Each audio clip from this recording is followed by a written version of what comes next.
శాస్త్రవేత్తలు చెప్పిన సూచనలను రైతులు పాటించాలని, ఎరువుల వినియోగం తగ్గేలా చూడాలని ముఖ్యమంత్రి చంద్రబాబు అన్నారు. ధరలు బాగా ఉన్నాయి కాబట్టి అదే పంటను వేయటం కాదని సైంటిఫిక్ గా ఆలోచించి ఏ పంట వేయాలో ఆ పంటే వేయాలన్నారు. వ్యవసాయం, ఉద్యాన పంటలు పండించడంతో పాటు వ్యవసాయ ఆధారిత పరిశ్రమలు స్థాపించాలన్నారు. రైతులు కూడా వ్యవసాయ ఆధారిత పరిశ్రమలు పెట్టుకోవాలని, ప్రభుత్వం ప్రోత్సహించడానికి ప్రభుత్వం సిద్ధంగా ఉందన్నారు. రైతులు కూడా ఎంఎస్ఎంఈ పరిశ్రమలు నెలకొల్పాలని, రైతులు పారిశ్రామికవేత్తలవ్వాలని కోరారు. తూర్పుగోదావరి జిల్లా నల్లజర్లలో సీఎం చంద్రబాబు పర్యటించారు. రైతన్న మీకోసం కార్యక్రమంలో భాగంగా రైతులు, రైతు కుటుంబాలతో ఆయన ముఖాముఖి నిర్వహించారు. ప్రభుత్వ పంచసూత్రాలపై అవగాహన కల్పించారు. వ్యవసాయ క్షేత్రాన్ని పరిశీలించి అధికారులను వివరాలు అడిగి తెలుసుకున్నారు. ఈ సందర్భంగా ఏర్పాటు చేసిన స్టాళ్లను సీఎం పరిశీలించారు. అనంతరం చంద్రబాబు మాట్లాడారు. అభివృద్ధి చేస్తామని హామీ ఇచ్చాం, అమలు చేస్తున్నామని, ఇచ్చిన హామీలన్నీ ఒక్కొక్కటిగా నెరవేరుస్తున్నామని చెప్పారు. సూపర్ 6 సూపర్ హిట్ అయిందని తెలిపారు. ఆంధ్రప్రదేశ్ వ్యవసాయ ఆధారిత రాష్ట్రమని, రైతుల సమస్యలపై ప్రధానంగా దృష్టి సారిస్తున్నామని చెప్పారు. రైతన్నకు అండగా ఉంటామనేది తమ మొదటి నినాదమని, నీటి వనరులు పెంచేందుకు అనేక ప్రయత్నాలు చేస్తున్నామన్నారు. గోదావరి జలాలను కృష్ణానదికి కలిపామని, రాబోయే రోజుల్లో గోదావరిని వంశధారకు కలుపుతామన్నారు. పెన్నా వరకు తీసుకువెళ్తామని చెప్పారు. విద్యుత్ ఛార్జీలను పెంచేది లేదని మరోసారి స్పష్టం చేస్తున్నానని, ఛార్జీలను పెంచకుండా నాణ్యమైన విద్యుత్ సరఫరా చేస్తామని సీఎం అన్నారు. రైతుల్లో కూడా చాలామంది చదువుకున్న వారు ఉన్నారని, వ్యవసాయ రంగంతో పాటు సర్వీస్ రంగంలో కూడా రైతులు భాగస్వాములు కావాలన్నారు. వాళ్ళు వాడే వస్తువులకే గ్రీన్ ఎనర్జీ ఉండాలి, పొల్యూషన్ ఉండకూడదు అని ఆలోచిస్తే తినే తిండి ఎరువులేస్తే తింటారా అని నేను అడుగుతున్నా మిమ్మల్ని. క్రిమి సంహారక మందులు కొడితే తింటారా అని మిమ్మల్ని అడుగుతున్నా. ఈరోజు ఏం చేస్తున్నారు? నాలెడ్జ్ పెరిగింది, సర్టిఫికేషన్ వచ్చేస్తా ఉంది. మనం పండించిన పంట ఒక యాప్లో పెట్టి తీసుకుంటే ఆటోమేటిక్గా ఎంత దాంట్లో ఎరువు ఉంది, ఎంత క్రిమి సంహారక మందులు ఉన్నాయో ఆటోమేటిక్గా వచ్చేస్తా ఉంది. ఇది కూడా మీరు గుర్తుపెట్టుకోవాలి. ఇప్పుడే మిత్రుడు చెప్పాడు ఒక ట్రైన్. ఒకప్పుడు అన్నదాత అంటే మారు పేరు పంజాబ్, ఆంధ్రప్రదేశ్.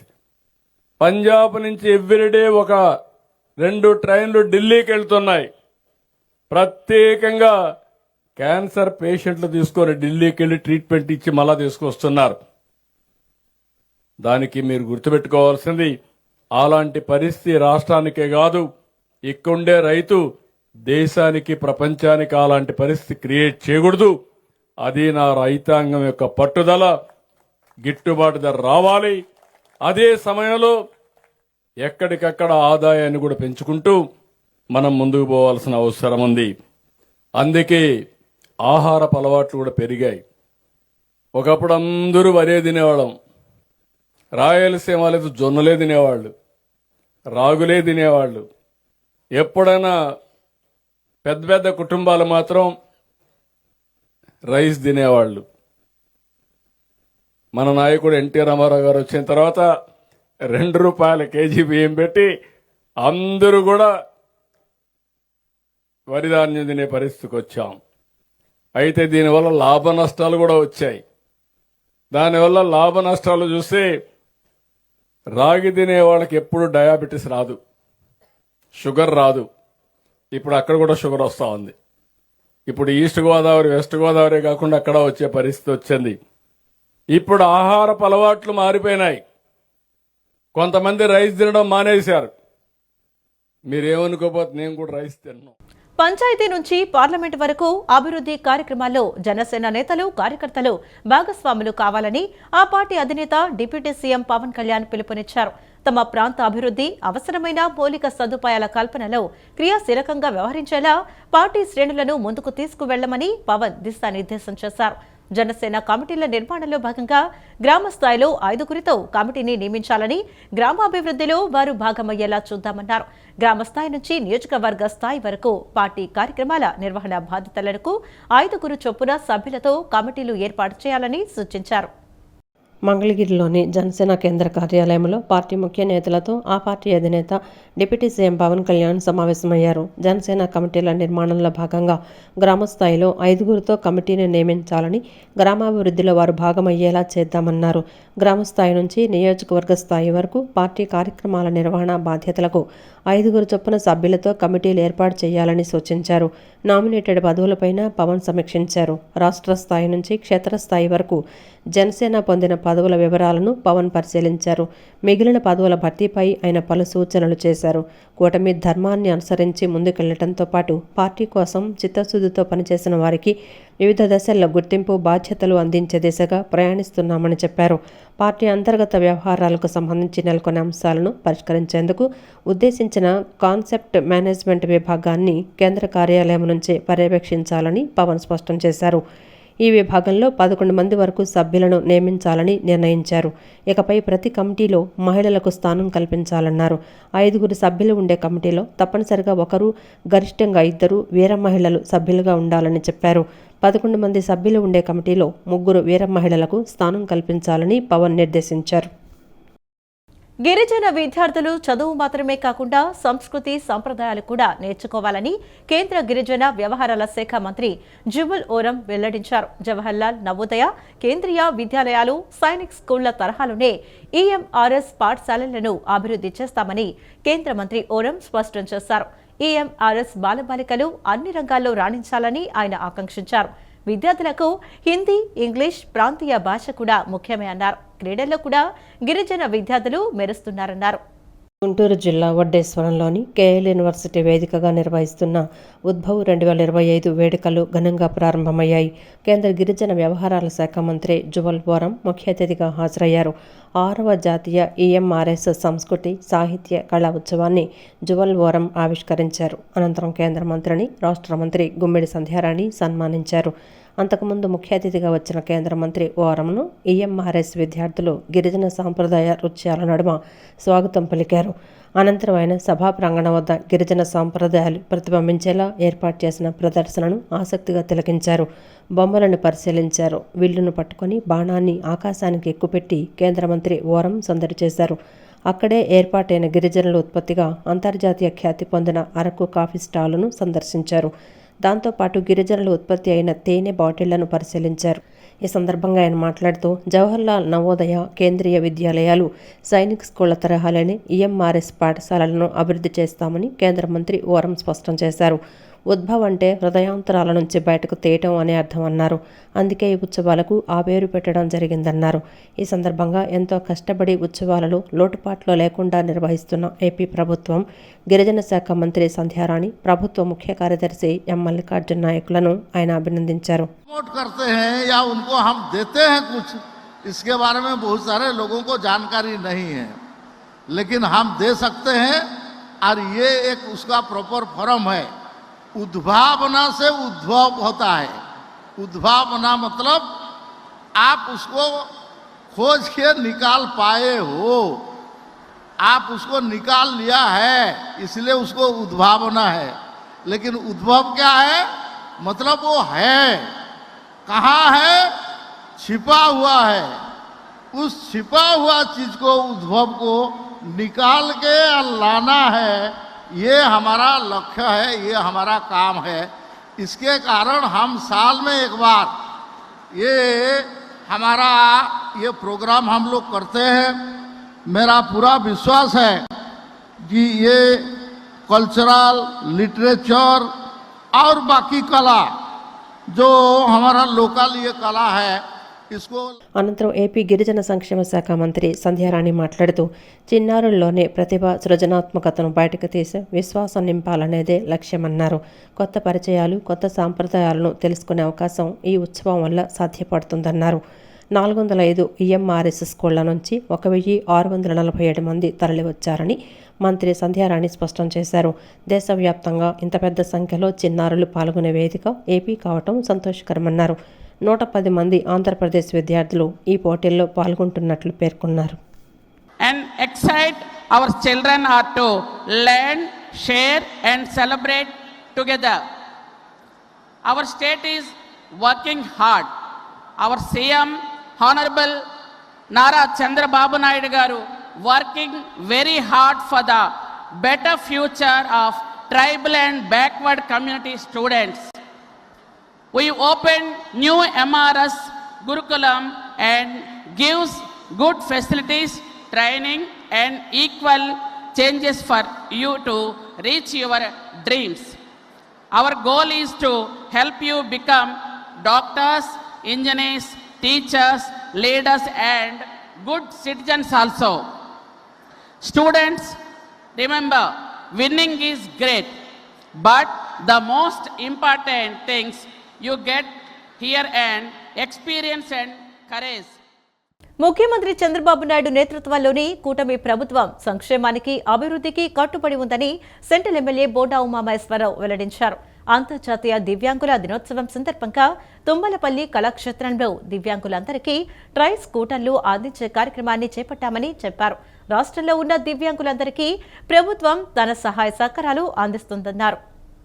సెంట్రల్ నియోజకవర్గంలోని 64వ డివిజన్ తెలుగుదేశం పార్టీ కార్యాలయం వద్ద డివిజన్ అధ్యక్షులు కాకొల్లు రవికుమార్ ఆధ్వర్యంలో 100 మంది వికలాంగులకు నిత్యావసర సరుకుల పంపిణీ కార్యక్రమం నిర్వహించడం జరిగింది. ఈ కార్యక్రమానికి సెంట్రల్ నియోజకవర్గ శాసనసభ్యులు బోండా ఉమామహేశ్వరరావు హాజరై సరుకులు పంపిణీ చేశారు. ఈ సందర్భంగా ఎమ్మెల్యే మాట్లాడుతూ కూటమి ప్రభుత్వం దివ్యాంగుల సంక్షేమానికి అధిక ప్రాధాన్యత ఇస్తోందన్నారు.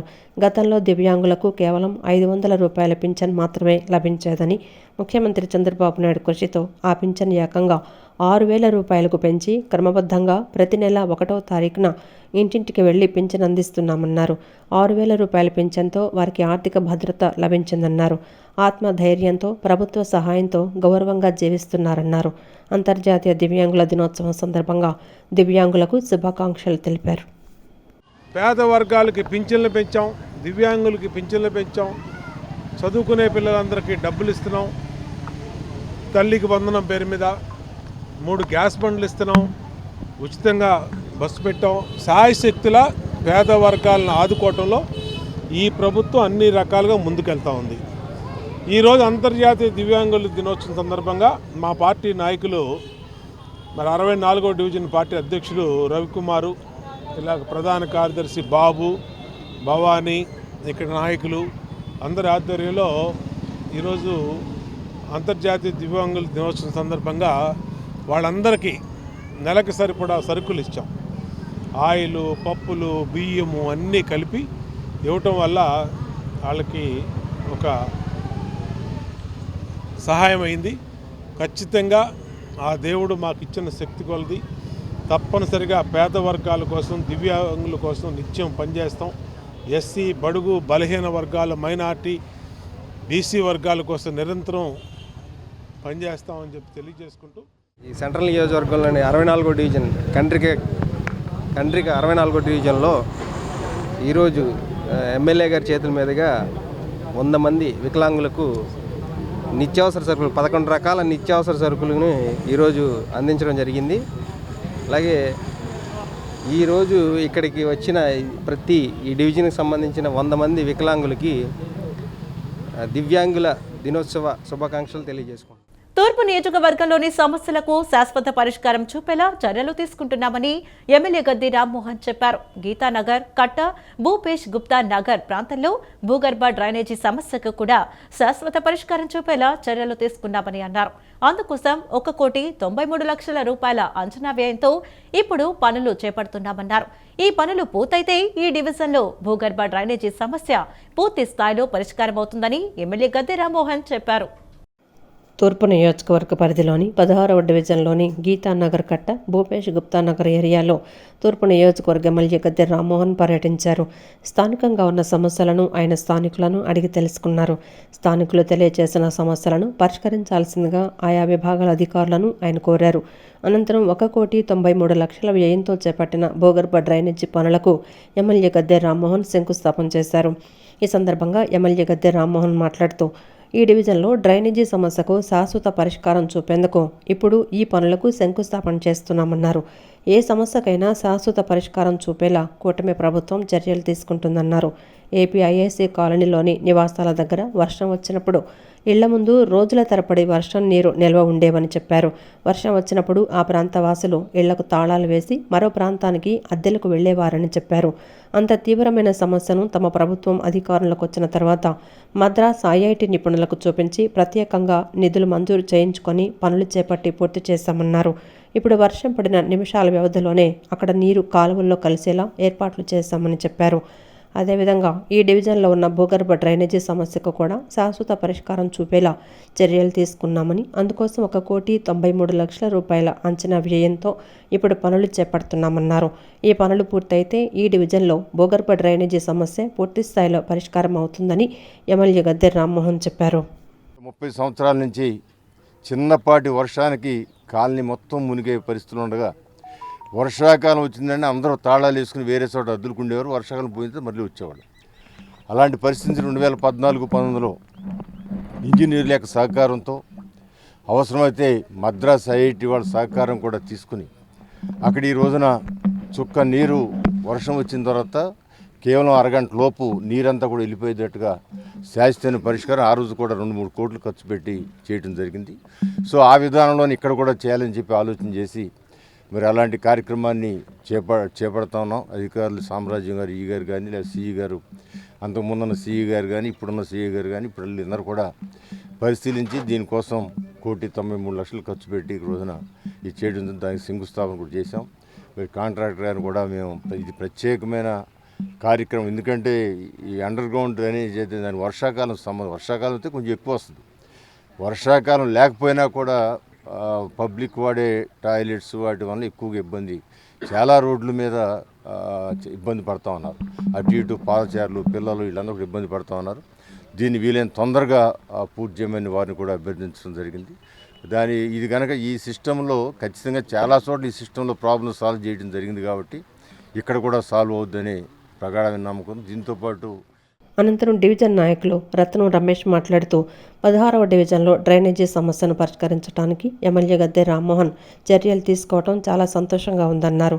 ఆ మూసీటి మూలంగా ఈ ప్రధానమైనటువంటి 2 ప్రాంతాల్లో కూడా జలమయం అవడంతో పాటు వాళ్ళ యొక్క యూసేజ్ అంటే లిటిల్ వాటర్ కావచ్చు, డైలీ వాటర్ కావచ్చు, చాలా సతమతం అవుతూ ఉన్నారు. రోగాల బారిన కూడా పడుతూ ఉన్నారు. ఇలాంటి ప్రాధాన్యతాక్రమైనటువంటి పనిని మరి మన ఎల్లప్పుడూ ప్రజల్లో ఉన్నటువంటి నాయకులు, మన తూర్పు నియోజకవర్గ శాసనసభ్యులు గద్దె రామ్మోహన్ గారి చొరవతో ఈ సమస్యకి శాశ్వతమైన పరిష్కారం చూపించడం జరిగింది. కనుక ఆయనకి ప్రత్యేకమైన. అనంతరం మాజీ కార్పొరేటర్ ఉమ్మడిశెట్టి బహదూర్ మాట్లాడుతూ డివిజన్లో ఎప్పటి నుంచో ఉన్న భూగర్భ డ్రైనేజీ సమస్యను శాశ్వతంగా పరిష్కరించడానికి ఎమ్మెల్యే గద్దె రామ్మోహన్ చర్యలు తీసుకుంటున్నందుకు ప్రత్యేకంగా కృతజ్ఞతలు తెలియజేశారు. ట్రైనింగ్ వాల్ అన్నదే తెలుగుదేశం పార్టీ పేటెంట్ హక్కు. తర్వాత వచ్చిన వైఎస్ జగన్మోహన్ రెడ్డి కోతవేటు దూరంలో ఉన్న ఈ ప్రాంతాన్ని కనీసం పరిశీలించడానికి రాలేదు. నష్టపరిహారంగా ఎప్పుడు ఈ ప్రాంతంలో ముంపుకి గురైన గద్దె రామ్మోహన్ రావు గారి కష్టార్జితంతో ఇక్కడ పేదలకి వేల మందికి ఉదయం టిఫిన్ల దగ్గర నుంచి మధ్యాహ్నం భోజనాలు, రాత్రి భోజనాలు, ఎన్ని రోజులైనా సరే అది ఆదివారం వస్తే రెగ్యులర్గా తినే ఫుడ్ కాకుండా ఉండాలని వాళ్ళకి డిఫరెంట్గా చక్కగా చికెన్తో భోజనాలు పెట్టిన ఘనత ఈ తెలుగుదేశం పార్టీ, మా స్థానిక శాసనసభ్యులు గద్దె రామ్మోహన్ గారి కష్టార్జితం. తర్వాత ఎంతోమంది కొన్ని కారు కోతలు కూశారు. రిటైనింగ్ వాళ్ళు వైసీపీ ప్రభుత్వమే కట్టించిందని వారికి ఇదే మేము సమాధానం చెప్తున్నాం. ఇది ప్రారంభించింది మేమే, పూర్తి చేసింది మేమే. రేపు పంప్ హౌస్లు, ఈ అండర్గ్రౌండ్ డ్రైనేజ్ పైప్ లైన్లు కానీ రేపు ఈ స్థానిక ప్రజలందరికీ కూడా పట్టాలు ఇచ్చే కార్యక్రమం కూడా మేమే తీసుకుంటామని చెప్పి మీ ద్వారా. ఆంధ్రప్రదేశ్ ఆందోళన క్రికెట్ అసోసియేషన్ ప్రతినిధి బృందం రాష్ట్ర సచివాలయంలో ప్రభుత్వ ప్రధాన కార్యదర్శి కె విజయానంద్ను కలిసింది. ఇటీవల మహిళల ప్రపంచ క్రికెట్ కప్ గెలుచుకున్న ఈ బృందం టీం కెప్టెన్ దీపిక మరియు టీం సభ్యురాలు కరుణకుమారి నేతృత్వంలో సిఎస్ను మర్యాదపూర్వకంగా కలిసింది. ఈ సందర్భంగా ఆందోళన క్రికెట్ టీంను ఆయన ప్రత్యేకంగా అభినందించారు. ఆంధ్రప్రదేశ్ ఖ్యాతిని అంతర్జాతీయ స్థాయిలో నిలబెట్టిన అందులైన క్రికెటర్లకు ప్రభుత్వం నుండి తగిన సహాయ సహకారాలు అందిస్తుందని హామీ ఇచ్చారు. సిఎస్ను కలిసిన వారిలో ఏపీ క్రికెట్ బ్లైండ్ అసోసియేషన్ అధ్యక్షులు చెన్న శరత్ బాబు, కార్యదర్శి జి రవీందర్, కోచ్ మరియు ట్రెజరర్ అయిన అర్జున్ అవార్డు గ్రహీత అజయ్ కుమార్ రెడ్డి, టీ20 ప్రపంచ cup blind cricket India captain Deepika TC, టీ20 ప్రపంచ cup blind cricket star player Karunakumari, team India manager Shikha Shetty, board manager K Keerthana, medical head doctor Jinka Lakshmi Prasanna, Lakshmi Narayan Kurra Bengaluru తదితరులు పాల్గొన్నారు. కూటమి ప్రభుత్వం అధికారంలోకి వచ్చిన వెంటనే సదరం సర్టిఫికేట్ పర్సెంటేజ్ పేరుతో వికలాంగులను ఇబ్బంది పెట్టిందని ఎన్టీఆర్ జిల్లా వైసీపీ అధ్యక్షులు దేవినేని అవినాష్ ఆరోపించారు. ఈ నేపథ్యంలో వైఎస్ఆర్సీపీ రాష్ట్ర దివ్యాంగుల విభాగం ఆధ్వర్యంలో కలెక్టర్ను కలిసి తొలగించిన పెన్షన్లను పునరుద్ధరించాలని కోరుతూ ధర్నా చేసి వినతి పత్రాన్ని అందజేసినట్లు గుర్తు చేశారు. ఇప్పటికీ వికలాంగ సోదరులకు న్యాయం జరగలేదని, కూటమి ప్రభుత్వంలో రాష్ట్ర ప్రజలు ఎవరూ సంతోషంగా లేరని దేవినేని అవినాష్ ఆవేదన వ్యక్తం చేశారు. గుణదలలోని ఎన్టీఆర్ జిల్లా వైఎస్ఆర్ కాంగ్రెస్ పార్టీ కార్యాలయంలో ప్రపంచ వికలాంగుల దినోత్సవాన్ని ఘనంగా నిర్వహించారు. ఈ కార్యక్రమంలో ఎన్టీఆర్ జిల్లా అధ్యక్షులు దేవినేని అవినాష్, రాష్ట్ర వికలాంగుల విభాగం అధ్యక్షులు పులిపాటి దుర్గారెడ్డి పాల్గొన్నారు. జిల్లా అధ్యక్షులు దేవినేని అవినాష్ మాట్లాడుతూ దివ్యాంగులను అన్ని రంగాలలో ప్రోత్సహించాల్సిన బాధ్యత ప్రతి ఒక్కరిపై ఉందని ఉద్ఘాటించారు. దివ్యాంగులు తమ అవయవ లోపాన్ని మరచి స్వశక్తితో గర్వంగా జీవించడానికి ప్రయత్నించాలని ఆయన సూచించారు. దివ్యాంగుల సంక్షేమం విషయంలో కూటమి ప్రభుత్వంపై విమర్శలు చేశారు. వైఎస్ జగన్మోహన్ రెడ్డి పరిపాలనలో దివ్యాంగులకు ఇంటి వద్దకే పెన్షన్ అందించేవారని, అయితే కూటమి ప్రభుత్వం అధికారంలోకి వచ్చాక పెన్షన్ పెంచామని అబద్ధాలాడుతోందని ఆరోపించారు. కూటమి ప్రభుత్వం అధికారంలోకి వచ్చిన వెంటనే సదనం సర్టిఫికేట్ పర్సంటేజ్ పేరుతో వికలాంగులను ఇబ్బంది పెట్టిందని, చంద్రబాబు ప్రభుత్వం పెన్షన్లను తొలగించి వారికి జీవనోపాధి లేకుండా చేసిందని విమర్శించారు. ఈ నేపథ్యంలోనే వైఎస్ఆర్సీపీ రాష్ట్ర దివ్యాంగుల విభాగం ఆధ్వర్యంలో కలెక్టర్ను కలిసి తొలగించిన పెన్షన్లను పునరుద్ధరించాలని కోరుతూ ధర్నా చేసి వినతిపత్రాన్ని అందజేసినట్లు ఆయన తెలిపారు. ఇప్పటికీ వికలాంగ సోదరులకు న్యాయం జరగలేదని, కూటమి ప్రభుత్వంలో రాష్ట్ర ప్రజలు ఎవరూ సంతోషంగా లేరని దేవినేని అవినాష్ పేర్కొన్నారు. ఎప్పుడైతే తీస్తారో ఆ రోజు మా రాష్ట్ర అధ్యక్షుడు దుర్గారెడ్డి గారు కానివ్వండి, మా ఎన్టీఆర్ కృష్ణ మిగిలిన జిల్లాల అధ్యక్షులు వారు కానివ్వండి, రాష్ట్రంలో ప్రతి కలెక్టరేట్ దగ్గర గారు ధర్నా చేశారు. మా సోదరులు వికలాంగ సోదరులు అందరం గారు కలుపుకుని వెళ్ళి ఆ రోజు కలెక్టర్ గారిని కలిసి రిప్రజెంటేషన్ ఇస్తాం గారు జరిగింది. కానీ ఈ రోజుకి గారు సరైన న్యాయం చేయాల. ప్రభుత్వం వచ్చిన తర్వాత రైతులు సంతోషంగా లేరు, మహిళలు సంతోషంగా లేరు, పెద్దవాళ్ళు సంతోషంగా లేరు, యువకులు చదువుకునే వాళ్ళు సంతోషంగా లేరు. అదేవిధంగా మా వికలాంగ సోదరులు గారు ఈరోజు సంతోషంగా లేరు. ఇప్పటికైనా బుద్ధి తెచ్చుకుని ఈ కూటమి ప్రభుత్వం తీసివేసిన పెన్షన్లు వెంటనే ఇవ్వాలని చెప్పని, జగన్మోహన్ రెడ్డి గారిని చూసైనా నేర్చుకోండి. ప్రభుత్వం ఎలా నడపాలో, పరిపాలన ఎలా చేయాలో. ప్రజానికానికి కష్టం తెలియకుండా జగన్మోహన్ రెడ్డి గారు పరిపాలించారు. అది చూసైనా ఈ తెలుగుదేశం పార్టీ వాళ్ళు, జనసేన ఏదైతే చెప్పారో మీరు ఆ రోజు 6,000 రూపాయలు ఇస్తామని, పూర్తిగా మంచానికి పరిమితమైన వాళ్ళకి 15,000 రూపాయలు ఇస్తామని చెప్పి, మిగతా వాళ్ళకి 10,000 రూపాయలు ఇస్తామని చెప్పారో మీరు ఇచ్చిన మాట నిలబెట్టుకోండి. మీరు ఒక్క వికలాంగులకే కాదు, రాష్ట్ర ప్రభుత్వం ఇచ్చినట్టు 6 హామీలు ఏ ఒక్కడు కూడా మీరు పూర్తిగా నిర్వహించకపోగా కోతలు పెట్టుకుంటూ వచ్చారు. మరీ దారుణంగా వికలాంగులు కోతలు పెట్టడం ఎక్కడా చూడలేదు. కాబట్టి ఇక్కడికైనా సరే ఇప్పటికైనా బుద్ధి తెచ్చుకొని ముందు ముఖ్యంగా మా వికలాంగులకి న్యాయం చేసే విధంగా చేయాలని చెప్పేసి ఈ కూటమి ప్రభుత్వం కోరుతున్నాము. కోరటమే కాదు, ఏదైతే మేము అనుకున్న విధంగా చేయకపోతే మాత్రం ఖచ్చితంగా రానున్న రోజుల్లో ఈ ఉద్యమం తీవ్రతరం చేసి. వంగవీటి మోహనరంగ వర్ధంతి సందర్భంగా ఈ నెల 26న విశాఖ ఆర్కే బీచ్లో రంగనాడు పేరుతో భారీ బహిరంగ సభను నిర్వహిస్తున్నట్లు వంగవీటి మోహనరంగ కుమార్తె ఆశా కిరణ్ తెలిపారు. కుల, మత, రాజకీయాలకు అతీతంగా జరిగే సభ అని, రంగా అభిమానుల కోసం నిర్వహించే సభ అని చెప్పారు. అన్ని పార్టీల్లో ఉన్న రంగా అభిమానులు సభకు రావాలని పిలుపునిచ్చారు. బహిరంగ సభలో తాను ఎటువంటి రాజకీయ ప్రకటన చేయటం లేదని, ఏ పార్టీలో చేరటం లేదని అన్నారు. 3 ఏళ్లు తన పనితీరు, సేవా కార్యక్రమాలు అందరూ చూస్తారని తెలిపారు. తన రాజకీయ నిర్ణయం ఏమైనా ఉంటే తరువాత చెబుతానని స్పష్టం చేశారు. రాధారంగ రాయల్ అసోసియేషన్ ఆధ్వర్యంలో నగరంలోని ఓ హోటల్లో విలేకరుల సమావేశం నిర్వహించారు. ఈ నెల 26న విశాఖ ఆర్కే బీచ్లో రంగనాడు పేరుతో నిర్వహించనున్న భారీ బహిరంగ సభ పోస్టర్ను వంగవీటి మోహన్ రంగ కుమార్తె ASHA Kiran, Vangaveeti Santhan Kumar, Radharanga royal association convener Gade Balaji, Amanchi స్వాములు, సుధాకర్ నాయుడు, ఇతర కాపు సంఘాల నేతలు ఆవిష్కరించారు. అనంతరం వంగవీటి ఆశా కిరణ్ మాట్లాడుతూ రాధారంగ మిత్రమండలి సభ్యులను చూస్తే ఒక కుటుంబాన్ని చూసినట్లుగా ఉందన్నారు. ఈ నెల 26న విశాఖలో రంగా నాడు పేరుతో సభ పెట్టామన్నారు. చేయి చేయి కలుపు, చేజారుతు గెలుపు అని నాన్న రంగా చెప్పేవారని, ఇప్పుడు అదే స్లోగన్తో రాధారంగ మిత్రమండలిని రాష్ట్ర వ్యాప్తంగా బలోపేతం చేస్తామన్నారు. తాను ఎటువంటి రాజకీయ నిర్ణయం తీసుకోలేదని, రాధారంగ మిత్రమండలి తరపున పనిచేయటానికే వచ్చానన్నారు. ఏ పార్టీతో ఇప్పుడు తనకు సంబంధం లేదని, చారిటీ కిందే రాధారంగ మిత్రమండలి పనిచేస్తుందన్నారు. తన రాజకీయ నిర్ణయం ఏమైనా ఉంటే తర్వాత చెప్తానన్నారు. ప్రస్తుతం ప్రజలకు తన వంతుగా సేవ చేస్తానని, రాధారంగ మిత్రమండలి కార్యక్రమం విస్తృతం చేస్తామన్నారు. రంగ ఆశయాల సాధన కోసం తాను పనిచేస్తానని అన్నారు. అన్న వంగవీటి రాధాకృష్ణతో ఎటువంటి విభేదాలు లేవని చెప్పారు. అనవసరంగా గాసిప్స్ ప్రచారం చేయవద్దని విజ్ఞప్తి చేశారు. చెయ్యి కలుపు చేయి జారది గెలుపు అని చెప్పి ఇవాళ నేను వచ్చింది ఒక పాలిటిక్స్లో రావటానికని కాదు, మా రాధారంగ మిత్రమండలి వాళ్ళ చేతులన్నీ కలిపి ఒక స్ట్రాంగ్ టీం కింద చేయాలని చెప్పి నా ధ్యేయం. ఆ ధ్యేయాని కోసం మీరందరూ నాకు సపోర్ట్ చేసి నన్ను నడిపిస్తారు, నేను మిమ్మల్ని నడిపిస్తాను, అందరం కలిసి నడుద్దాం అని చెప్పి నేను కోరుకుంటున్నాను. దానికి మీ అందరి సపోర్ట్ నాకు కావాలి, ఉంటుందని కూడా అనుకుంటున్నాను. ఎందుకనంటే చాలామంది రాధారంగ మిత్రమండలి వాళ్ళతో మాట్లాడాను ఇప్పటిదాకా. ఇంకా మాట్లాడాల్సిన వాళ్ళు చాలామంది ఉన్నారు. అందరినీ కలుస్తాను, ఎవరిని వదలను, అందరినీ కలుస్తాను. కలిసి వాళ్ళందరినీ ఏకదాటిగా తీసుకొస్తా, ఒక టీం వర్క్ చేస్తాను. ఒక స్ట్రాంగ్ టీం. రాధారంగ మిత్రమండలి అని అంటే ఒక పార్టీకి సంబంధించింది కాదు, అదొక స్ట్రాంగ్ టీం అనేది మనం ప్రూవ్ చేసుకోవాలి ఈ రాష్ట్రంలో, పలు రాష్ట్రాల్లోనూ. కాబట్టి అదే నా ధ్యేయం. అనంతరం Radharanga royal association convener Gade Balaji మాట్లాడుతూ 2019లో రాధారంగ మిత్రమండలి ఏర్పాటు చేస్తామని, 2023లో కాపునాడు పేరు సభ ఏర్పాటు చేశామన్నారు. డిసెంబర్ 26న రంగానాడు పేరుతో విశాఖలో భారీ బహిరంగ సభ ఏర్పాటు చేశామని తెలిపారు. రంగా ఒక కులానికి చెందిన వ్యక్తి కాదని, అన్ని వర్గాల అభిమాన నాయకుడని పేర్కొన్నారు. రాధారంగ రాయల్ అసోసియేషన్ ఆధ్వర్యంలో రాజకీయాలకు అతీతంగా ఈ సభ నిర్వహిస్తున్నామని తెలిపారు.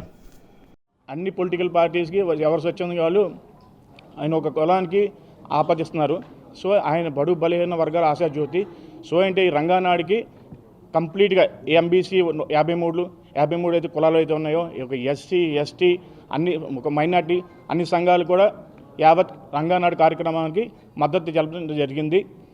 అదేవిధంగా మాకు ఈ రోజున మీ ఇంటి ఆడబడిచైన వంగవీటి ఆశాకిరణ్ గారు ఈరోజు రావడం, అదేవిధంగా శంతన్నయ్య గారు ఈరోజు రావడం, రెండో దిన శుభసూచకంగా అక్క చేత పోస్టర్ ఓపెన్ చేయించడం అనేది మా రాధారంగ రాయల్ అసోసియేషన్కి నిజంగా చాలా గర్వంగా మేము చెప్పుకుంటున్నాం. రాజకీయం అనేది మన కాళ్ళ దగ్గరికి వస్తుంది, కానీ రాజకీయం దగ్గరికి మనం వెళ్ళకూడదు. ఒకటి మనకున్న ఆర్గనైజేషన్లో శ్రీ రాధారంగ మిత్రమండలి అనేది గొప్ప ఆర్గనైజేషన్. దానిని నీ భుజస్కంధాల మీద మేము ఎత్తుతున్నాం.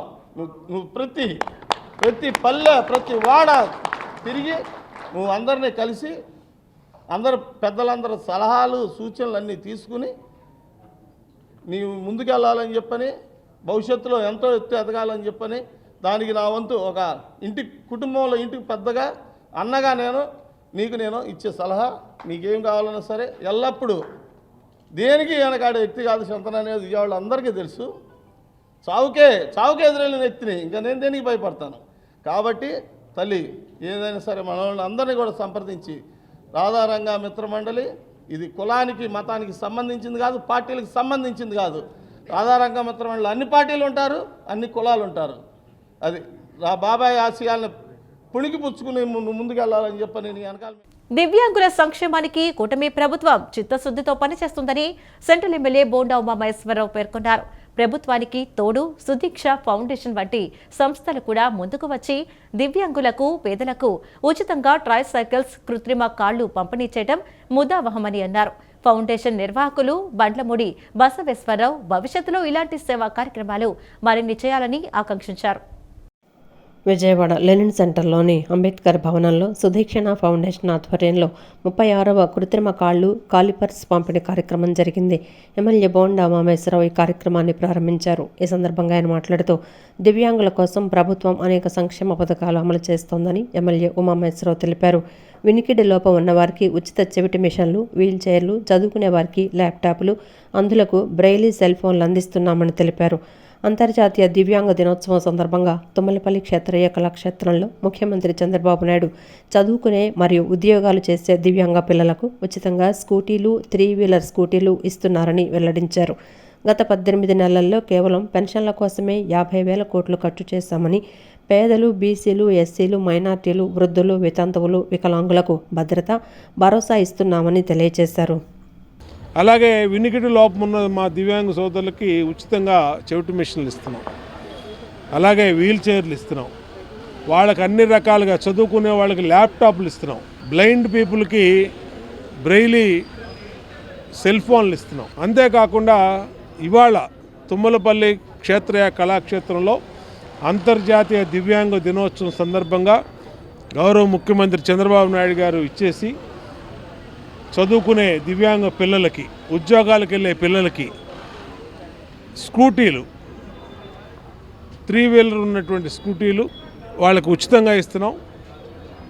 6,000 రూపాయలు పింఛను, ఉదయం 6 గంటలకు ఇంటికి వెళ్ళి ఇస్తున్నాం. అన్ని రకాలుగా 10,000 రూపాయలు పింఛను బెడ్ రీడన్ పేషెంట్లకి, 15,000 రూపాయలు తలసీమియా పేషెంట్లకి. భారతదేశంలో ఏ రాష్ట్రంలో లేనటువంటి పథకాలన్నీ కూడా ఆంధ్రప్రదేశ్లో అమలవుతూ ఉన్నాయి. ఒక్క పింఛన్ల మీదే గత 18 నెలల్లో 50,000 కోట్లు ఖర్చు పెట్టాం. అనంతరం ఫౌండేషన్ నిర్వాహకులు బండ్లమూడి బసవేశ్వరరావు మాట్లాడుతూ వరల్డ్ డిజబిలిటీ సందర్భంగా సుదీక్షణ ఫౌండేషన్ మరియు ఎన్టీఆర్ మెమోరియల్ ట్రస్ట్ ఆధ్వర్యంలో దివ్యాంగులకు, పేదలకు ఉచితంగా ట్రై సైకిల్స్, కృత్రిమ కాళ్ళు, చేతులు పంపిణీ కార్యక్రమాన్ని నిర్వహించినట్లు తెలిపారు. విజయవాడలో ప్రతి సంవత్సరం ఏప్రిల్, డిసెంబర్లో 2 సార్లు 200 మందికి పైగా ఉచిత కృత్రిమ కాళ్ళు అందచేయటం, వైద్య శిబిరాలను నిర్వహించడం సంతోషదాయకమన్నారు. సుదీక్షణ ఫౌండేషన్ మరియు ఎన్టీఆర్ ట్రస్ట్ సంయుక్త సహకారంతో నిర్వహించిన ఈ కార్యక్రమంలో సుమారు 200 మంది రోగులు వైద్య సేవలు పొందారని చెప్పారు. ఈ ఉచిత ఆర్టిఫిషియల్ లెగ్స్ను అందజేయటము, అంతేకాకుండా వైద్య శిబిరాలను కండక్ట్ చేయటము ఎంతో హర్షదాయకము. ఈ వైద్య శిబిరంలో దగ్గరగా 200 మంది రోగులు వాళ్ళ ప్రాబ్లమ్స్కి సంబంధించినటువంటి ట్రీట్మెంట్స్ తీసుకోవటము, దానికి సంబంధించిన మందులను పంపిణీ చేయటము మన ఎన్టీఆర్ ట్రస్ట్ ఆధ్వర్యంలో మరియు సుదీక్షణ ఫౌండేషన్ సంయుక్త సహకారంతో ఈ ప్రోగ్రామ్ను కండక్ట్ చేయడం జరిగింది. ఈ విధంగా గవర్నమెంట్ కూడా ఎంతో తోడ్పాటుతోటి దివ్యాంగులకి ముందంజతోటి వాళ్ళకి స్కూటీస్ అందజేయటము, అదేవిధంగా వాళ్ళకి సంబంధించినటువంటి వాళ్ళకి పెన్షన్స్ కూడా ఎక్కువ 6,000 రూపీస్ అందజేయటం అనేది చాలా హర్షదాయకము. ఈ విధమైనటువంటి శిబిరానికి వచ్చినటువంటి రోగులందరినీ అభినందించడం జరుగుతుంది. గంజాయి గ్యాంగులపైన, పెంచలయ్య హత్యపైన ప్రభుత్వం స్పందన బాగోలేదని సిపిఎం రాష్ట్ర కార్యదర్శి వి శ్రీనివాసరావు ఆవేదన వ్యక్తం చేశారు. ప్రభుత్వానికి చిత్తశుద్ధి ఉంటే గంజాయి మాఫియాకు బలైన పెంచలయ్య కుటుంబానికి న్యాయం చేయాలని కోరారు. సమాజాన్ని పీడిస్తున్న గంజాయి, మాదక ద్రవ్యాలకు వ్యతిరేకంగా నెల్లూరులో పెంచలయ్య ప్రజల తరపున బలిదానం చేశారని అన్నారు. కందుకూరులో రాజకీయ హత్య జరిగితే సీఎం నేరుగా వెళ్లి భారీ ఎత్తున పరిహారం ఇచ్చారని, అలాంటిది ప్రజల కోసం చనిపోయిన వారికి సాయం చేయలేరా అని ప్రశ్నించారు. దీనిపై ముఖ్యమంత్రిని కలవడానికి అపాయింట్మెంట్ కూడా కోరామని, జిల్లా కలెక్టర్ను కూడా కలుస్తామని, స్పందించకపోతే రాష్ట్ర వ్యాప్త ఆందోళన చేపడతామన్నారు. విజయవాడలోని బాలోత్సవ భవనంలో ఏర్పాటు చేసిన విలేకరుల సమావేశంలో సిపిఎం రాష్ట్ర కార్యదర్శి శ్రీనివాసరావు మాట్లాడారు. నవంబర్ 28వ తేదీన నెల్లూరులో గంజాయి గ్యాంగు పెంచలయ్యను హత్య చేయడంపై రాష్ట్ర వ్యాప్తంగా చర్చ జరుగుతోందని, అయినా ఇప్పటికీ ముఖ్యమంత్రి కానీ హోంశాఖ మంత్రి కానీ స్పందించలేదని తెలిపారు. హోంశాఖ మంత్రి వంగలపూడి అనితకు లేఖ కూడా రాశామన్నారు. రాజకీయ హత్యల్లో తమ వారు పోతే వెంటనే ప్రకటనలు గుప్పించి నానా హడావుడి చేసి భారీ ఎత్తున సాయం ప్రకటిస్తున్న ప్రభుత్వం ప్రజల కోసం మాదక ద్రవ్యాలకు వ్యతిరేకంగా పనిచేసిన పెంచలయ్య హత్యకు గురైతే కనీసం మాట్లాడకపోవటం అన్యాయమని పేర్కొన్నారు. అధికార ప్రతిపక్ష పార్టీలు దీనిపై నోరెత్తకపోవటం అన్యాయమన్నారు. గంజాయి మాఫియాలు ఏ పార్టీ అధికారంలో ఉంటే ఆ పార్టీలో ఉంటున్నారని, నెల్లూరులో కామాక్షి కూడా 2 పార్టీలను వాడుకుందని అన్నారు. టీడీపీ, వైసీపీ పార్టీలు దీనిపై స్పందించి వారి పార్టీలో ఉన్న గంజాయి వ్యాపారులు, సరఫరాదారులు, పంపిణీదారులను బహిష్కరించాలని డిమాండ్ చేశారు. 10 మెడికల్ కళాశాలల టైటిల్ బోర్డు మాత్రమే ప్రభుత్వం చేతిలో ఉంటుందని, పెత్తనం ప్రైవేట్ కంపెనీల చేతుల్లో ఉంటుందని తాజా మార్గదర్శకాలు వెల్లడిస్తున్నాయని విమర్శించారు. అంటే ఉచితంగా ప్రైవేట్ వ్యక్తులకు ధారాదత్తం చేయటమేనని ఆగ్రహం వ్యక్తం చేశారు. ప్రభుత్వం మాటలు చెప్పడం కాదు, ప్రైవేటు ఇప్పుడు మొన్ననే ఈడీ వాళ్ళు, ఎన్ఫోర్స్మెంట్ డైరెక్టర్ వాళ్ళు దేశంలో ప్రైవేట్ మెడికల్ కాలేజీల మీద రైడ్ చేస్తే ఫేక్ పేషెంట్లు, ఫేక్ ప్రొఫెసర్లు, ఇది మన విశాఖపట్నంలో గాయత్రి మెడికల్ కాలేజీ కూడా దాంట్లో ఉంది ఒకటి, ఇంకా ఎన్ని ఉన్నాయో. అన్ని ప్రైవేట్ మెడికల్ కాలేజీలు ఫేక్ అని నేను అంటం లేదు, 4-5 స్టాండర్డ్ కలిగినవి ఉండొచ్చు, కానీ చాలా ఉన్నాయి మెడికల్ కాలేజీలు ప్రైవేట్ రంగంలో ఫేక్ వీళ్ళని ఫ్యాకల్టీని పెట్టి అప్పుడప్పుడు వస్తారు, విజిటింగ్ ఉపన్యాసం చేస్తారు, వెళ్తారు, వాళ్ళకి రికార్డులో ఉంటుంది. కానీ స్టూడెంట్స్ పేషెంట్లు ఉండరు, హాస్పిటల్ బెడ్లు ఉండవు. వచ్చినట్టు ఆ ఇన్స్పెక్షన్కి వచ్చినప్పుడు ఎంసీఏ వాళ్ళు చూపెట్టేసి ఫోటోలు తీసి పంపిస్తారు, వాళ్ళకి ఏదో ఇవ్వాల్సిన ఇస్తారు, వాళ్ళకి ఒకటి చెప్పాలి. సిఐడి అధికారులు అటాచ్ చేసిన 24,000 ఎకరాల అగ్రిగోల్డ్ భూములను వేలం వేసి బాధితులకు న్యాయం చేయాలని AgriGold customers and agents welfare association అధ్యక్షులు ముప్పాళ్ల నాగేశ్వరరావు డిమాండ్ చేశారు. గతంలో ఇదే ధర్నా చౌక్ లో చంద్రబాబు నాయుడు 7 అంశాలపై తమ డిమాండ్లను అంగీకరించారని, కానీ అవి ఇప్పటికీ అమలు కాలేదన్నారు. బాధితులకు న్యాయం జరిగే వరకు తమ పోరాటం ఆగదని ముప్పాళ్ల నాగేశ్వరరావు స్పష్టం చేశారు. AgriGold customers and agents welfare association ఆధ్వర్యంలో విజయవాడ రైల్వే స్టేషన్ నుండి అగ్రిగోల్డ్ బాధితులు భారీ ప్రదర్శన నిర్వహించారు. అనంతరం ధర్నా చౌక్ వద్ద ఆవేదన దీక్ష చేపట్టారు. ఈ సందర్భంగా అసోసియేషన్ రాష్ట్ర గౌరవ అధ్యక్షులు ముప్పాళ్ల నాగేశ్వరరావు మాట్లాడుతూ అగ్రిగోల్డ్ బాధితులు ఆత్మహత్యాయత్నం చేసే స్థాయికి చేరుకున్నారని ఆవేదన వ్యక్తం చేశారు.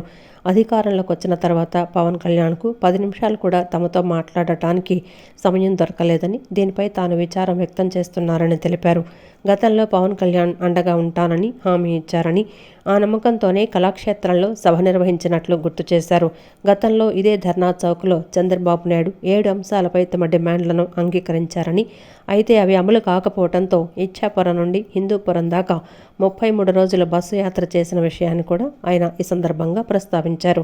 బాధితులకు న్యాయం జరిగే వరకు తమ పోరాటం ఆగదని ముప్పాళ్ల నాగేశ్వరరావు స్పష్టం చేశారు.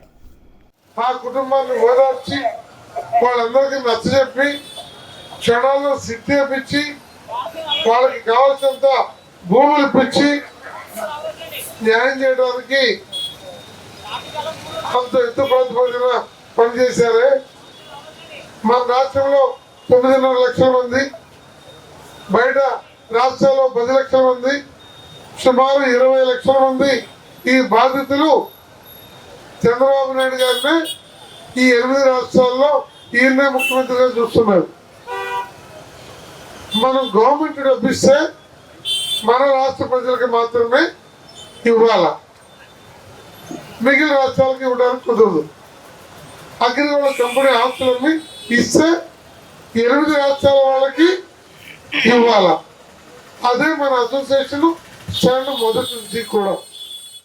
దివ్యాంగుల కోసం ప్రభుత్వం జారీ చేస్తున్న సర్క్యులర్లు, జీవోలు పూర్తి స్థాయిలో అమలు కావడం లేదని all India UCO bank Divyangjan welfare association అధ్యక్షులు శ్రీనివాసులు ఆవేదన వ్యక్తం చేశారు. ప్రభుత్వం చట్టాలను రూపొందించినప్పటికీ అవి ఆచరణలో ఎదురవుతున్న అడ్డంకుల కారణంగా దివ్యాంగులకు అందాల్సిన ప్రయోజనాలు అందటం లేదన్నారు. ముఖ్యంగా 2016లో రూపొందించిన వికలాంగుల చట్టం కూడా ఇప్పటికీ పూర్తిగా అమల్లోకి రాలేదనే అభిప్రాయాన్ని ఆయన వ్యక్తం చేశారు. విజయవాడ ప్రెస్ క్లబ్లో ఏర్పాటు చేసిన విలేకరుల సమావేశంలో ఆయన మాట్లాడుతూ దివ్యాంగుల చట్టాలు, జీవోలు ఎటువంటి అడ్డంకులు లేకుండా అమలు కావాలని ఆయన ప్రభుత్వాన్ని, అమలు చేసే అధికారులను కోరారు. అలాగే తమ సంస్థ ఉద్యోగులకే పరిమితం కాకుండా తమలాగే దివ్యాంగ పిల్లలందరూ బాగా చదువుకుని తమ అవసరాలు, హక్కులపై అవగాహన పెంచుకుని జీవితంలో ముందుకు సాగాలని ఆకాంక్షిస్తున్నట్లు శ్రీనివాసులు తెలియజేశారు. జీవోలు కానివ్వండి అమలు కావటం లేదు అనేది మా ముఖ్య ఉద్దేశం. అది అమలు అవ్వాలని, అమలు చేసే వాళ్ళందరూ ఎటువంటి అడ్డంకులు లేకుండా అమలుపరచాలని మా కోరిక. ప్రభుత్వం చట్టాలు ఇంప్లిమెంట్ చేసినప్పటికీ అవి పూర్తి స్థాయిలో అమలు అవ్వటం లేదు. 2016లో వికలాంగుల చట్టం చేసినప్పటికీ అది ఇంకా పూర్తిగా అమల్లోకి రాలేదని మా అభిప్రాయం. మాలానే మేమంతా ఎంప్లాయిడ్, మాలాగే అందరూ పిల్లలు బాగా చదువుకొని వాళ్ళకున్న అవసరాలను, వాళ్ళకున్న అవగాహన తెలుసుకొని వాళ్ళు ఏపీ మీ సేవ కాంట్రాక్ట్ ఎంప్లాయీస్ అసోసియేషన్ ఆధ్వర్యంలో ఈ నెల 7వ తేదీ నుంచి ఆధ్యాత్మిక ఆలయం తిరుపతి నుంచి పాలనాలయం సచివాలయం వరకు పునర్జీవన సైకిల్ యాత్రను నిర్వహిస్తున్నట్లు సంఘం రాష్ట్ర ప్రధాన కార్యదర్శి సిహెచ్ నాగేశ్వరరావు తెలిపారు. మహాత్మా గాంధీ రోడ్డులోని బాలోత్సవ భవన్లో నిర్వహించిన విలేకరుల సమావేశంలో ఆయన మాట్లాడుతూ ముఖ్యమంత్రి చంద్రబాబు మానస పుత్రిక అయిన ఈ సేవా వ్యవస్థలో 2003 నుంచి ప్రభుత్వ అర్బన్ ఈ సేవా కేంద్రాల్లో 18 సంవత్సరాలు విధులు నిర్వహించామని అన్నారు. ప్రజలకు ప్రభుత్వానికి అనుసంధానంగా పనిచేస్తూ ప్రభుత్వానికి అన్ని శాఖల నుంచి 4,000 కోట్ల రూపాయలు యూజర్ ఛార్జీల రూపేణా 30 కోట్లు ఆర్జించిన ఉద్యోగులను గత వైసీపీ పాలనలో తొలగించిందన్నారు. ఆందోళనలు చేసిన ఫలితంగా అప్పుడున్న ప్రభుత్వం గ్రామ వార్డు సచివాలయంలో పరిధిలో ఉపయోగించుకుంటామనటానికే ఉపయోగించుకోలేదన్నారు. 607 మంది ఉద్యోగులు అన్యాయంగా ఉద్యోగాలు పోయాయని చెప్పారు. ఉద్యోగాలు కోల్పోయిన వారికి నారా లోకేష్ యువగళం పాదయాత్రలో అందరికీ ఉద్యోగాలు ఇప్పిస్తామని హామీ ఇచ్చారని, కానీ ఆ సమస్య పరిష్కారం కాలేదన్నారు. ఆ హామీని నెరవేర్చాలని డిమాండ్ చేశారు. ప్రభుత్వం వచ్చి 2 సంవత్సరాలైనప్పుడు కూడా అధికారుల యొక్క నిర్లక్ష్య వైఖరి కారణంగా లోకేష్ గారు సానుకూలంగా ఉన్నప్పటికీ కూడా అధికారులు దాన్ని సమస్యని పెండింగ్లో పెడతా ఉన్నారు. ఈ నేపథ్యంలో అనేక మార్లు కలవటం, అధికారులు అపాయింట్మెంట్ ఇవ్వడం కూడా జరగడం లేదు. కాబట్టి 2 సంవత్సరాలు అయిపోయిన తర్వాత మా ఉద్యోగుల ఆవేదనని అర్థం చేసుకొని ప్రభుత్వం ఇప్పటికైనా న్యాయం చేయాలని కోరుతూ తిరుపతి నుంచి ఆధ్యాత్మిక దేవాలయం తిరుపతి నుంచి రాజ్యాంగ దేవాలయం అమరావతి వరకు కూడా సైకిల్ యాత్ర నిర్వహించాలని, అదే సందర్భంలో డిసెంబర్ 16, 17, 18, 19 తేదీల్లో విజయవాడలో రాష్ట్రంలో ఉన్నటువంటి అందరు ఉద్యోగులతో కూడా నిరాహార దీక్షలు ఏర్పాటు చేయాలని చెప్పేసి మేము గత్యంతరం లేని పరిస్థితుల్లో నిర్ణయం తీసుకున్నాం. ఈ మీడియా ద్వారా మేము ప్రభుత్వానికి మరొకసారి అప్పీల్ చేస్తున్నాం. ఇక్కడ రాజధాని దాకా సైకిల్ యాత్ర 16, 17, 18, 19 ఈ 4 రోజులు రిలే దీక్షలు చేస్తున్నారు. ప్రభుత్వం దృష్టికి ఈ సమస్యను మరోసారి తీసుకురావడం కోసం ఈ ప్రయత్నం చేస్తున్నారు. రాష్ట్ర ప్రభుత్వం వెంటనే స్పందించి ముఖ్యమంత్రి గారు నారా లోకేష్ గారు నేరుగా జోక్యం చేసుకుని ఈ సమస్యను పరిష్కరించాలని, మీ సేవా ఉద్యోగులు 2003లో అపాయింట్ అయిన మీ సేవా ఉద్యోగులు ఎవరైతే ఉన్నారో అవుట్సోర్సింగ్ ఏజెన్సీ ద్వారా ఈ ఉద్యోగులందరినీ కూడా తిరిగి విధుల్లోకి తీసుకుని ప్రజలకు మెరుగైన సేవలు అందించమని చెప్పి కోరుతూ ఉన్నాం. లేకుంటే భవిష్యత్తులో మరింత పెద్ద ఎత్తున ఉద్యమించడం తప్ప అంతకంటే మార్గం లేదు. ఈ లోగానే ప్రభుత్వం ఇచ్చిన హామీ ప్రకారం వీరందరినీ కూడా విధిలోకి తీసుకునేలా ఆదేశాలు జారీ చేయాలని చెప్పి విజ్ఞప్తి చేస్తాం. ఎన్టీఆర్ జిల్లా కొండపల్లిలోని షాబుఖారీ దర్గా ఉరుస్సు మహోత్సవాలకు అన్ని విధాలుగా సహకరిస్తామని ఎన్టీటీపీఎస్ సిఈ రామాంజనేయులు తెలిపారు. బ్రిడ్జిని బలోపేతం చేసి కాలినడక రహదారి మౌలిక సదుపాయాలు, రోడ్లు, లైటింగ్, డ్రైనేజీ ఏర్పాటు చేస్తామని హామీ ఇచ్చారు. ఎన్టీఆర్ జిల్లా కొండపల్లిలోని షాబుఖారీ దర్గాకు వెళ్లే రహదారిని తవ్వేసి రహదారి పైనున్న బ్రిడ్జిని కూడా ధ్వంసం చేయడానికి చూస్తున్నారని ఇటీవల ఉరుసు నిర్వాహక కమిటీ ఆగ్రహం వ్యక్తం చేసింది. ఈ నేపథ్యంలో ఎన్టీటీపీఎస్ సిఈ రామాంజనేయులు అధికారులతో కలిసి నేడు దర్గాని సందర్శించారు. జేసీబీతో తవ్వేసిన ప్రాంతం కాలినడక వంతెనను పరిశీలించారు. జేసీబీతో తవ్వేయటం వల్ల ఎదురవుతున్న ఇబ్బందులను ఉరుసు నిర్వాహక కమిటీ సభ్యులు వివరించారు. అనంతరం ఎన్టీటీపీఎస్ సిఈ రామాంజనేయులు మాట్లాడుతూ షాబుఖారీ దర్గా ఉరుసు మహోత్సవాలకు అన్ని విధాలుగా సహకరిస్తామని చెప్పారు. బ్రిడ్జిని బలోపేతం చేసి కాలినడక రహదారి మౌలిక సదుపాయాలు, రోడ్లు, లైటింగు, డ్రైనేజీ ఏర్పాటు చేస్తామని హామీ ఇచ్చారు. జంగిల్ క్లియరెన్స్ చేస్తామన్నారు. అనంతరం టీడీపీ నాయకులు జంపాల సీతారామయ్య మాట్లాడుతూ విజయవాడ ఎంపీ, మైలవరం ఎమ్మెల్యే, ఎన్టీఆర్ జిల్లా కలెక్టర్ సహకారంతో ఉరుసు ఉత్సవాలు ఘనంగా ప్రభుత్వం తరపున నిర్వహిస్తామని చెప్పారు. దర్గాకు శాశ్వత నిర్మాణం ఏర్పాటు చేసే విధంగా కృషి చేస్తామన్నారు.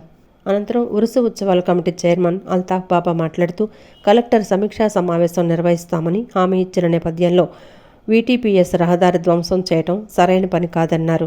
ఉరుసు ఉత్సవాలలోపు ప్రభుత్వం ఆధ్వర్యంలో ఎమ్మెల్యే, ఎంపీ ఇచ్చిన హామీ ప్రకారం ఏర్పాట్లు పూర్తి చేయాలన్నారు. లక్షలాది భక్తుల మనోభావాలతో ఆడుకుంటే పరిణామాలు తీవ్రంగా ఉంటాయన్నారు. ఈ నెల 29, 30, 31 తేదీల్లో జరిగే ఉరుసు మహోత్సవానికి జిల్లా కలెక్టర్ ఆధ్వర్యంలో అన్ని శాఖల అధికారులతో సమీక్ష నిర్వహించి త్వరగా మౌలిక సదుపాయాలు, రోడ్లు, లైటింగు, డ్రైనేజీ, పారిశుద్ధ్యం, భద్రతా వ్యవహారాలపై కమిటీ వారితో సమీక్ష నిర్వహించి ఏర్పాట్లు చేయాలని డిమాండ్ చేశారు.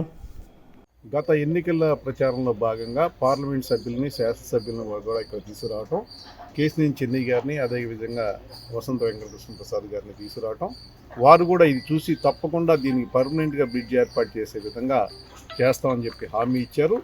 తప్పకుండా వారితో ఈ బ్రిడ్జిని పర్మనెంట్గా బ్రిడ్జ్ ఏర్పాటు చేసే విధంగా. ఒకటి దర్గా అప్రోచ్ బ్రిడ్జిని స్ట్రెంగ్తన్ చేయమన్నారు. కొంచెం క్రాక్స్ వచ్చినాయి, ప్లస్ ఫౌండేషన్స్ కూడా కొంచెం క్రాక్ వచ్చినాయి, అవి కూడా స్ట్రెంగ్తన్ చేస్తామండి. నెక్స్ట్ లోపల జంగిల్ క్లియరెన్స్ ఒకటి అడిగారు. జంగిల్ క్లియరెన్స్ జిఎస్పీతో లెవెల్ చేయమన్నారు, డస్ట్తో. ప్రెషర్ డస్ట్ అది కూడా చేస్తాము. మరి వాటర్ పైప్ లైన్ కూడా ఎగ్జిస్టింగ్ ప్లాస్టిక్ది ఉంది, అది జిఐ పైప్తో మారుస్తామండి. ఇంకా లైటింగ్ అరేంజ్మెంట్లు వాళ్ళకి ఉత్సవాలకు కావాల్సిన ఏదైనా ఎవ్రీ ఇయర్ చేస్తున్నాం, ప్రతి సంవత్సరం చేస్తున్నాం. అలాగే ఈ సంవత్సరం కూడా ఈ కొద్ది రోజులుగా ఎన్టీడీపీఎస్ యాజమాన్యం ఏదైతే ఉందో బ్రిడ్జి కింద పూర్తిగా తవ్వేసి ఏదైతే రహదారి ఉందో ఆ రహదారి అంతా కూడా 10 అడుగులు లోతు తవ్వేయడంతో భక్తులు చాలా ఆందోళన చెందడం, బ్రిడ్జి ఎప్పుడు పడిపోయిద్దో ఏంటో అని ఒక భయంకరమైనటువంటి పరిస్థితులు ఇక్కడ వారం రోజులు ఏర్పడ్డాయి. ఇందులో మేము ఒకటే చెప్పదలుచుకున్నాం, మన భారతదేశంలో ప్రత్యేకమైనటువంటి ఒక చంద్రబాబు నాయుడు గారు అంటే, వారి గవర్నమెంట్ అంటే ఒక ప్రత్యేకత ఉంది. అడ్మినిస్ట్రేషన్లో ఏదైనా కానీ చంద్రబాబు నాయుడు గారిని తీసుకొని దేశంలో ఉన్నటువంటి పరిపాలించే అన్ని ముఖ్యమంత్రులు కూడా ఒక ఆదర్శం తీసుకుంటారు, ఎందుకంటే అడ్మినిస్ట్రేషన్ బాగుంటుందని.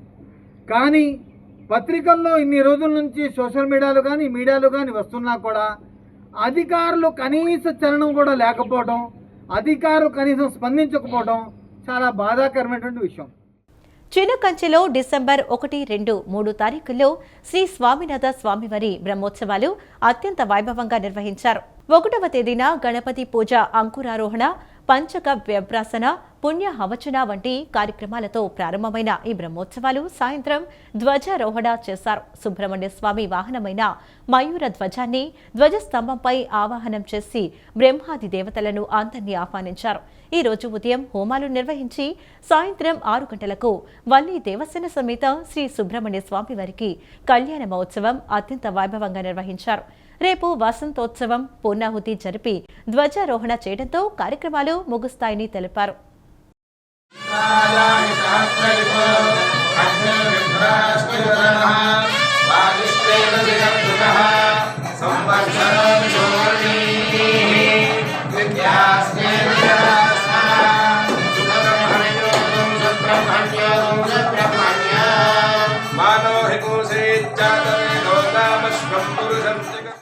ఈ వార్తలు ఇంతటితో సమాప్తం. నమస్కారం.